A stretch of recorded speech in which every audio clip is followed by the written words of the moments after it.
बच्चा लोग, सोहम sir physics, Aaradhya classes. हाँ, आज दोस्त ग्रेविटेशन का 7th लेक्चर है। हाँ, क्या डिस्कशन है आज? डिस्कशन है अर्थ का जो ग्रेविटी है उसकी वजह से किसी भी ऑब्जेक्ट के अंदर जो एक्सेलरेशन आ जाता है उस पर डिस्कशन है। अच्छा, ये पढ़ा हुआ है पहले? हाँ पढ़ा हुआ है sir.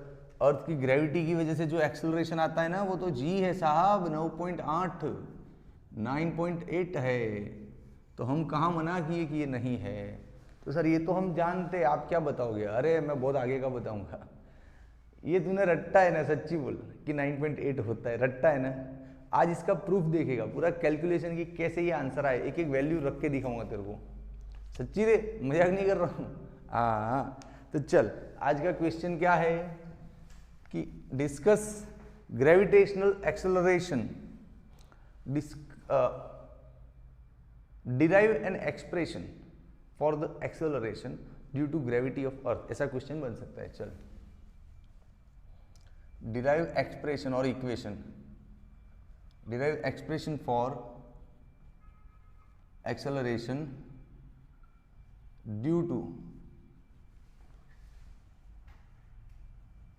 Gravity of the earth. Yes, ठीक है। चल, घटना बड़ी मस्त है, मजा आने वाला है। 20-25 मिनट तक वीडियो जाएगा शांति से, लेकिन तेरा सारा बेसिक बॉटम रूट सब क्लियर करूंगा। आराम से वीडियो देख, ठीक है। चल, सबसे पहले तो अर्थ, पहली बार हम पढ़ रहे हैं अर्थ को यार, तो उसको थोड़ा रिस्पेक्ट देना चाहिए ना। अर्थ के बारे में पूरा एक पैराग्राफ लिख डालते। चला जा, देख ये रहा अर्थ। अर्थ परफेक्ट स्फेरिकल नहीं बनता है मेरा कभी, हालांकि अर्थ परफेक्ट स्फीयर है भी नहीं। यहां से ऐसा है, खड्डा है, 21 किलोमीटर तक का खड्डा है यहाँ पे। लेकिन हम अपनी कैलकुलेशंस में अर्थ को एक यूनिफॉर्म डेंसिटी वाला स्फीयर कंसीडर करते हैं, ताकि छोटे से खड्डे की वजह से कैलकुलेशन में ना फंस जाए, तो हम इसको स्फीयर ही समझेंगे, ठीक है। अर्थ का रेडियस क्या ले लेते हैं भैया? आरी नाम दे देते इसको। अर्थ का टोटल मास क्या ले लेते हैं? एमई। अर्थ का डेंसिटी क्या है? रो। लिखना तो पड़ेगा ना, चला जा, लिखते जाते हैं। देख भाई, चल, फर्स्ट पॉइंट क्या लिखेगा अर्थ के बारे में? Consider earth as a sphere of uniform density. लिख दे,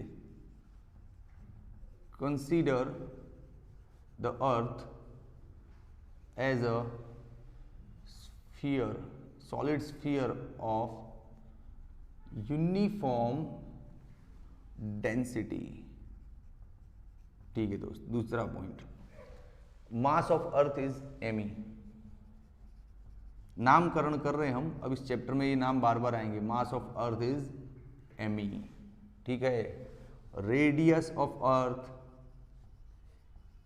radius of earth is RE, ठीक है। यूनिफॉर्म डेंसिटी को नाम दे देते हैं रो। अच्छा, एक काम कर, मास का ये फॉर्मूला जानता है? रो इंटू वी, जानता है ना? V means volume. तो अर्थ को स्फीयर जब मान लिया है तो स्फीयर का वॉल्यूम क्या ले सकते हैं? 4/3 पाई आर क्यूब, है ना। हाँ, ये इसलिए लिया ताकि कभी भी तुझे अर्थ का डेंसिटी कहीं पे लेना हो तो तू ले सकता है। कैसे लेगा?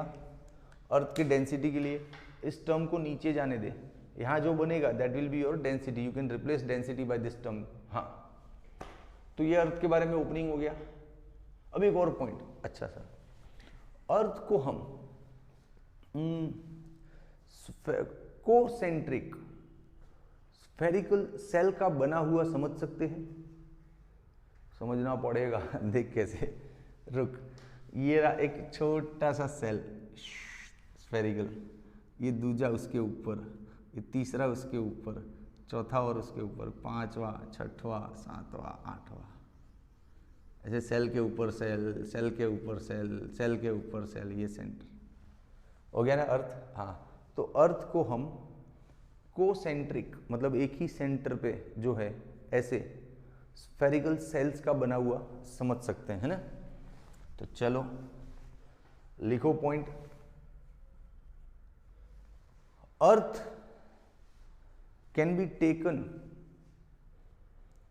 As made up of large number of spherical shells. Yes, ले सकते हैं, very good. Earth can be taken as it is made up of large number of concentric cells। ठीक है भैया, और क्या है आगे, अभी तो बहुत कुछ। अर्थ जो इतने सारे सेल के ऊपर सेल, सेल के ऊपर सेल, सेल्स का बना होता है, कवच का, कवच मतलब सेल्स, उनमें जो सबसे छोटा सेल सेंटर पे होगा और सबसे बड़ा सेल सरफेस पे होगा। Yes, the smallest cell is at center and largest is at surface। Yes, बस बहुत हो गया इंफॉर्मेशन बांटना अर्थ के बारे में। अपन तो इमोशनल हो गए और बस वो बहुत हो गया, इससे ज़्यादा इन्फॉर्मेशन नहीं बांटना है। अब अपने क्वेश्चन पे स्टिक करते हैं सीधा, है ना। Let's stick to the question. Derive expression for acceleration due to gravity of earth. 3 जगह है ऐसी जहां, अच्छा, एक्सेलरेशन ऑब्जेक्ट के अंदर का पता करना है कि अर्थ के रेंज में आने पे ऑब्जेक्ट कितना एक्सेलरेट होता है। तो 3 जगह हो सकती है, या तो अर्थ के अंदर कहीं आ गया खड्डे में, हाँ, या अर्थ की सरफेस पे आ गया, जैसे हम लोग खड़े भी अर्थ की सरफेस पे, या अर्थ की सरफेस से थोड़ा ऊपर, जैसे सैटेलाइट मंडराता है ना, रिवॉल्विंग अराउंड द अर्थ। हाँ, ये 3 जगह, 3 लोकेशन पे एक्सेलरेशन अलग अलग हो सकता है, जिस पे हम बात कर सकते हैं। कौन कौन से 3 डिफरेंट लोकेशन? तो अर्थ के अंदर का कोई लोकेशन हो सकता है, अर्थ की सरफेस पे हो सकता है, और अर्थ के बाहर हो सकता है। तो सबसे पहले हम ये अंदर वाले की बात करें, पक्का चला जा। तो अंदर वाला सेंटर से कितना दूर हो सकता है? इतना, है ना। और ये इसके अंदर वाली सारी सेल्स इधर होगी, अंदर ऐसे, समझ, है ना। हाँ, लेकिन इसके बाहर जो इतना मटेरियल है अर्थ का, ये वाला, वो इस पे फोर्स नहीं लगाना है। हाँ यार, सीधी बात है, अपन ने पढ़ा था ना क्या, कि देख भाई, ये होलो सेल है, इसके अंदर के पॉइंट पे फोर्स 0 होता है इस मटेरियल की वजह से। क्यों? क्योंकि ये, जैसे ये पूरा आधा मटेरियल इसको इधर खींचता है, तो बाकी का मटेरियल इधर खींचता है, रिजल्टेंट 0 होता है। जैसे ये वाला मटेरियल इसको इधर खींचेगा, तो ये वाला इधर, ये वाला इधर, तो ये वाला इधर, तो फोर्स 0 होता है ना। हाँ, तो हम ये जानते हैं, पीछे की थियरी में भी पढ़ चुके हैं, कि सेल के अंदर का कोई पॉइंट है तो उधर ये जो आउटर सेल है उसकी वजह से फोर्स ग्रेविटेशन नहीं लगना है। तो हम जिस पॉइंट पे खड़े हैं, जिस लोकेशन पे, उसके बाहर बहुत सारा अर्थ का मटेरियल है, क्योंकि हम अर्थ के अंदर घुस गए यहाँ पे। तो जो अब ऊपर का मटेरियल है ना, ये वो सारा मटेरियल इस पे फोर्स नहीं लगाएगा। हाँ, इस पे फोर्स कौन लगाएगा? सिर्फ इसके अंदर का जो गोला है ना वो। ठीक है, नो प्रॉब्लम। तो सर आगे क्या? आगे बस यही, इसको आराम से लिखते जाते हैं, फिर आगे की बात बताता हूँ। जैसे ये जो पॉइंट है, इसका मास समझ लो m है, ये लोकेशन कौन सा है? P, ये रेडियस क्या है? R। अच्छा, ये जो अंदर वाला गोला है उसका टोटल मास कितना होगा? m ही? नारे, m ही तो पूरी अर्थ का मास है। तूने तो इतना मटेरियल अवॉइड किया है ना, कि ये जो बाहर का इतना पट्टा है उसकी वजह से इसमें फोर्स नहीं है, तो ये वाला मास इस पे इम्पेक्ट नहीं करेगा। हाँ, तो अब ये अंदर वाले मास की ही बात कर रहे हैं, तो अंदर वाला मास तो कम होगा ना, क्योंकि पूरी अर्थ का मास m ही था, तो इसका तो कम होगा ना। तो जो भी होगा उसको नाम दे देते हैं mr। हाँ, तो बहुत कुछ हो गया लिखने को, चला जा। 3 ऑप्शन है, 1, 2 एंड 3। हम ऑप्शन नंबर 1 पे बात करते हैं। ऑप्शन नंबर 1 क्या? Inside the earth surface, inside the earth surface. ठीक है, चलो तो शांति से लिखते जाओ, जो समझ में आया ना उसको धीमे धीमे लिख, और समझ में आएगा। और मैं और करवा रहा हूँ धीमे से, आराम से, आनंद लेके काम करेंगे। चलो, सबसे पहले as shown in figure, at a point M, consider a mass M at r distance from the center. हाँ, ये लिख सकते हैं. चलो, as shown in figure, consider a mass M at point P which is at r distance from center. अच्छा, ये जो r है वो रेडियस से छोटा है ना, तो लिख दो r is less than radius. मतलब हम रेडियस से भी कम, रेडियस इतना होता है उससे भी कम, मतलब अंदर की बात कर रहे हैं. हाँ, ये लिखना जरूरी है. ठीक है, चल अब लिख दे वही जो तूने अभी समझा था वही. हाँ, कि जिन सेल्स का, जिन कवच का रेडियस इस r से बड़ा है, यूं बड़ा है, वो सारे सेल आउटर सेल हैं जो इस पे फोर्स लगाएंगे नहीं. तो उसको लिखेगा कैसे? cells having radius greater than r, for them this point is inner point, inside point. So such cells do not exert force on this point, they are avoided in this matter. लिख दे, बिंदास लिख दे. cells having radius greater than r do not exert force on P because it is inside for them. चलेगा, इतना ही लिखना, on P, ज़्यादा deep में नहीं जाना है. हाँ, अब P पे कौन फोर्स लगा रहा है, तो बोल दे the entire sphere of radius r is exerting force on point P. yes, चला जा. entire sphere of radius r is exerting gravitational force. Hand writing थोड़े रफ हो रहे ना, जगह कम है फिर बड़ा लिखने के चक्कर में. Gravitation force on m. ठीक है दोस्त, तो बस अब फोर्स का फार्मूला लेना है. फार्मूला वहां पे लो बढ़िया जगह में. कैमरामैन थोड़ा सा कैमरा सेट करो. ओके बच्चा लोग, इतना तो स्क्रीनशॉट हुआ ना, तो इन स्क्रीन को रहने देते साथ में. हाँ, अब हमको फोर्स का फॉर्मूला लेना है. किस किस के बीच में सर? अरे दो चीजें हो गई ना. एक तो ये छोटा वाला स्फीयर, ये जो बाहर वाला मटेरियल है वो तो आउट हो गया, समझ लो, इसको भूल जाओ. जैसे ये पूरा सीन हटा दो यहाँ से, आप भूल जाओ थोड़ी देर के लिए. चलो हटा दिया. अब फोर्स किसके बीच में लग रहा है? ये गोला और ये स्मॉल m, ये गोला और ये स्मॉल m, इनके बीच में फोर्स लग रहा है. तो चल फॉर्मूला लेते हैं. Gravitation force on m. Force का क्या फॉर्मूला है भैया? g m1 m2 upon distance square. m1 मतलब ये बड़ा वाला मास mr, क्या नाम रखा है उसका? mr. और m मतलब स्मॉल, और डिस्टेंस क्या है? r. ठीक है. अब यहाँ पे एक दिक्कत होगी भाई. क्या दिक्कत होगी? अरे गजब दिक्कत होगी.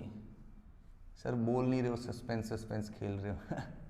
दिक्कत ये है कि ये जो छोटा गोला है इसका मास आपको पता नहीं है.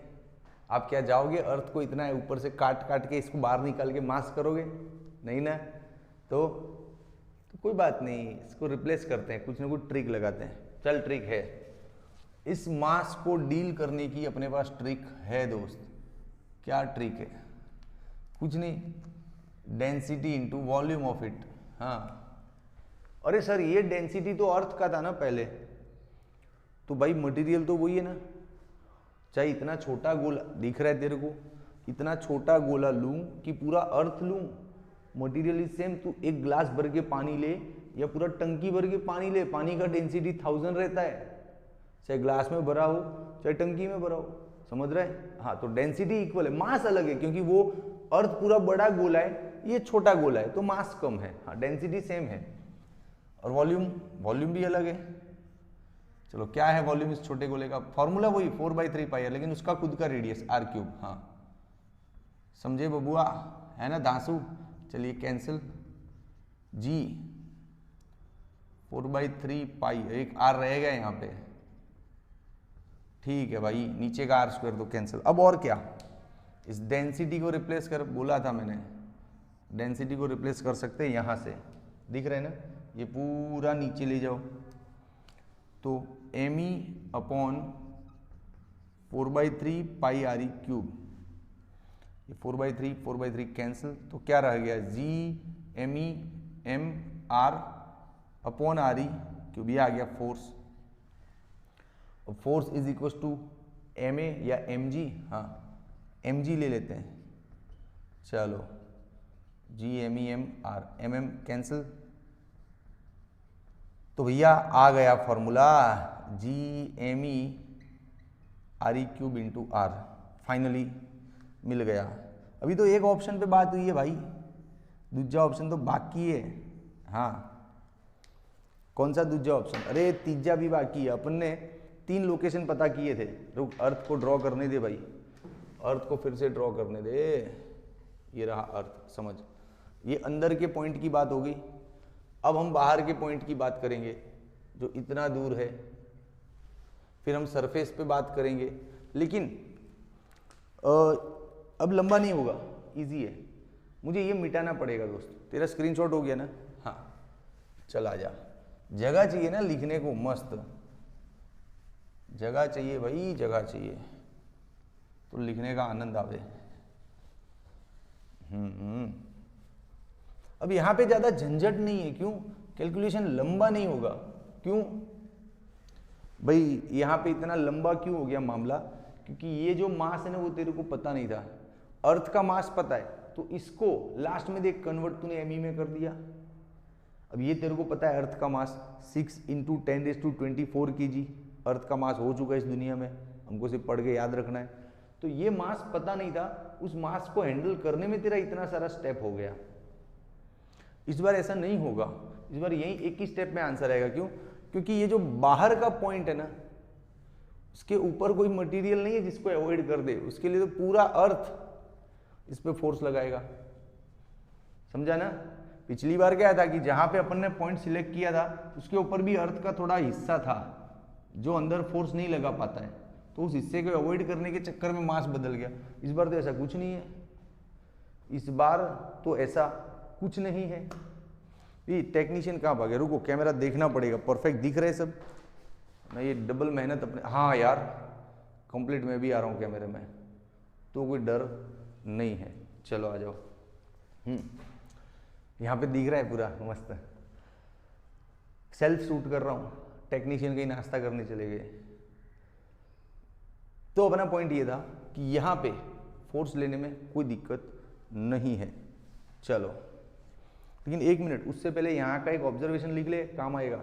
ये जो ग्रेविटेशनल एक्सेलरेशन इस आर के डायरेक्टली प्रोपोर्शनल है। देख, अरे टेक्नीशियन कहाँ भाग जाते हो यार, स्क्रीन कवर करो, ये आ रहा है कि नहीं अंदर, देखो कंप्लीट आ रहा है ना। ये याद रख, अभी थोड़ी देर बाद काम में आएगा, अभी शांति रख, मैं इसका मतलब भी समझाऊंगा तेरे को। हाँ चल, अब option number 2, option number 2, outside the surface, outside the surface of earth. ठीक है चलो, तो बोल दो वही पहले के 2-3 पॉइंट तो बच्चों जैसे, क्या, consider small m mass at point P at distance r from the centre which is outside. इस बार नाम बदलने तो इसका Q रख ले, इसका R1 रख ले, कुछ भी, लेकिन चलेगा रखना। Consider m mass at point P which is r distance away from the center, which is r distance away from the center। और यहाँ वो रेड कलर का वार्निंग लिख दे कि इस बार आपका जो r है ना वो रेडियस से बड़ा है, मतलब आप बाहर निकल गए हो। हाँ, you are outside the surface. अब सीधा फोर्स का फॉर्मूला ले, पहले वो डायलॉग लिख दे ना कि the entire earth exert force on this object. Yes, इस बार वैसा काटना वूटना नहीं है इतना portion. Entire earth exert gravitation force on m mass. So let's take the formula of force. Force is equals to g m1 m2 upon distance का square. m1 में कौन है? पूरा का पूरा अर्थ है, और m2 में ये है, ये पूरा का पूरा अर्थ और ये छोटा मास और ये डिस्टेंस। खत्म हो गया खेल। चल f को ले ले mg। सर इस बार तो शॉर्ट में निपटेगा ही ना। ये एमी तो तुम जानते हैं, इसलिए उसको रिप्लेस करने की जरूरत नहीं। पिछली बार ये मास का पंगा था, ये नहीं जानते थे, उसको हटाने के चक्कर में रो वी रो वॉल्यूम क्या क्या किया और लास्ट में लाए हम। हाँ, एम कैंसिल, तो small G is equal to G M E R square. ले आ गया आंसर। मज्जे कर। तुझे नाम वाम देने तो दे दे। इसको इक्वेशन 2 बोल दे, इसको इक्वेशन 2 क्यों बोलेगा, 1 बोल दे, तो इसको 2 बोल दे। ये हो गया 1। हाँ, क्लियर है। अब यहाँ पे भी एक रिलेशन का ऑब्जर्वेशन कर, जो भी लास्ट में समझाता हूँ। G is inversely proportional to the square of distance. क्या मतलब है इसका, बताता हूँ, रुक। पहले जो थियरी पढ़ने आया वो तो पढ़ ले। हाँ, अब एक थर्ड ऑप्शन और है, थर्ड ऑप्शन और है, ऑप्शन 3। क्या? एट द सरफेस, अर्थ के सरफेस पे, ये पॉइंट सरफेस पे आ जाएगा तो भी पूरा का पूरा अर्थ इसके अंदर ही है ना, तो इस पे फोर्स लगाएगा तो सेम फिनोमिनन आएगा। सिर्फ फर्क इतना है कि जो इतना लंबा डिस्टेंस था ना वो इतना हो गया, रेडियस जितना हो गया। यस, तो for the surface R can be taken as R E, और इसमें से डायरेक्ट ले लो। So G is equal to G M E, distance हो गया आर ई स्क्वायर। ले, खेल खत्म। अब अपन ने रटा हुआ है कि अर्थ के सरफेस पे जी होता है 9.8। कैसे आया? रख इसमें वैल्यू, इसको ले ले 6.67 10⁻11। Mass of earth 6 × 10⁻24 kg। Radius of earth 6400 kilometre. 6400 kilometre ना, so multiply by 1000, it will become metre. Solve this, you will get approximate 9.8 metre पर सेकेंड स्क्वायर आंसर। बोलो, आया मजा? अरे तो बोला दादा। अब इसका स्क्रीनशॉट ले, फिर ये नवी बातें करता हूं कुछ। 1 2 एंड 3। ओके दोस्त, अब मामला थोड़ा समझने वाला है। थियरी खत्म हो गया है। अब तुझे सिर्फ मार्क्स के लिए पढ़ना है तो तू जा सकता है, और तुझे नहीं और ज़्यादा इंटरेस्ट है ग्रेविटेशन एक्सेलरेशन को थोड़ा और समझना है तो 2-3 मिनट रुक जा, मज़ा ही आएगा, बोर तो होने नहीं दूंगा। चल देख, ये अर्थ है भाई, समझ, ये अर्थ है पूरा। ये फॉर्मूलों का क्या मतलब हो रहा है तेरी लाइफ में वो समझा रहा हूँ तेरे को। ये अर्थ है, ये अर्थ का सेंटर है। सेंटर मतलब बीच में एकदम, यहाँ पे खड्डा खोद के घुस जा अंदर। हाँ ठीक है, ये सेंटर है। अब जब कोई इंसान सरफेस पे खड़ा है तब पूरी दुनिया को पता है उसका जी होता है 9.8, है ना। थोड़ा सा वेरिएशन यहाँ पोल पे होता है क्योंकि खड्डा होता है, लेकिन उसको भी हम कंसीडर नहीं कर रहे हैं, हम सीधा अपनी मतलब की बात करते हैं। अर्थ की सरफेस पे कहीं पे भी, यहाँ पे, ये सब अर्थ के सरफेस है ना। हम यहाँ भी खड़े हो सकते हैं।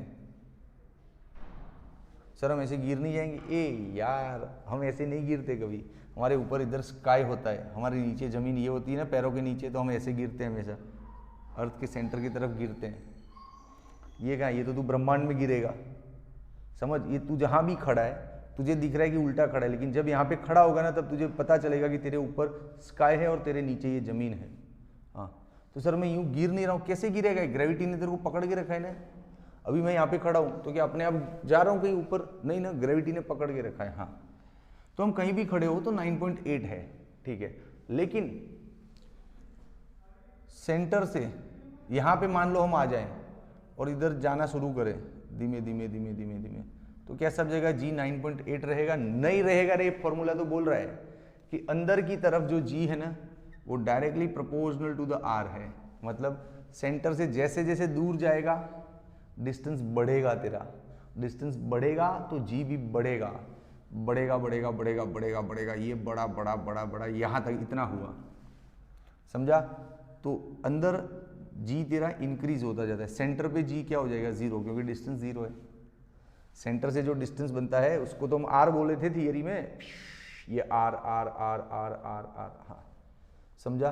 तो अर्थ के अंदर का जो जी है वो अर्थ के सेंटर से दूर जाने पे बढ़ता है, और अर्थ के सरफेस से खड्डा खोद के अंदर जाओ तो कम होता जाता है, राइट। हाँ, और सेंटर पे क्या होता है 0।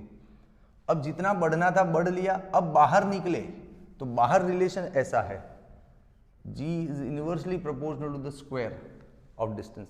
मतलब डिस्टेंस बढ़ा तो g कम हुआ, क्योंकि इनवर्सली प्रोपोर्शनल है ना। डिस्टेंस बढ़ा तो g कम हुआ, मतलब अर्थ की सरफेस से दूर जा, जैसे जैसे दूर जाएगा ना g तेरा डिक्रीज होगा, घटेगा, मतलब 9.8 से कम हो जाएगा, समझा है ना। मस्त फिनोमिनन। हाँ यार, अब इसका ग्राफ पूछते हैं, तो ग्राफ तेरे नीट और जी में काम आ सकता है, मैं बता देता हूँ। देखिए ये रहा जी और ये रहा आर। सोम सर के पास पहले ग्राफ तो सीखे हो ना, कि जहाँ डायरेक्टली प्रोपोर्शनल होता है उसका रिलेशन स्ट्रेट लीनियर ग्राफ ऐसा आता है। और ऐसा कहाँ तक आएगा, सेंटर से लेके सरफेस तक, मतलब यहाँ तक। ये है अर्थ का रेडियस, समझ लो। अर्थ के सेंटर से रेडियस तक जाओ तब तक तो ये लीनियर रिलेशन है। फिर यहाँ पे हो गया मैक्सिमम। अब जैसे ही आप बाहर निकले रिलेशन ये लागू पड़ गया। इसका ग्राफ भी हमने सीखा है, x is inversely proportional to the Y square, सीखा है ना, पैराबोला। हाँ, तो ये हो गया पैराबोला रिलेशन, बन गया ग्राफ। ये जो रिलेशन है वो लीनियर ग्राफ दिखाता है, ये रिलेशन है पैराबोलिक दिखाता है, और यहाँ मैक्सिमम। खत्म। आया मजा? बोला था ना एक्स्ट्रा टिके रहना वीडियो पे, कुछ आनंद वाली बात होगी। अब दोस्त तुझे इस लेक्चर में से खास ये याद रखना है कि अर्थ के सरफेस पे जो जी है, स्मॉल जी, उसका फॉर्मूला अपन ने लाया आज GME/RE²। ये बहुत काम आएगा अगले वीडियो में, ये फॉर्मूला रट्टा मार के आना, वरना अगले वीडियो में नींद आएगी फिर। ठीक है, चल स्क्रीनशॉट ले ले तेरा 1, 2 एंड 3। अच्छा लगा lecture? Share, subscribe, like, comment सबको बताओ। सोम सर ने ग्रेविटेशन एक्सेलरेशन पढ़ा दिया। ये जो 9.8 रट के बैठे थे ना, कहाँ गया? गया, मिटा दिया। 9.8 जो रट्टा मारा था ना, उसका आंसर ला के दे दिया सर ने, है ना। ठीक है दोस्त, बाय।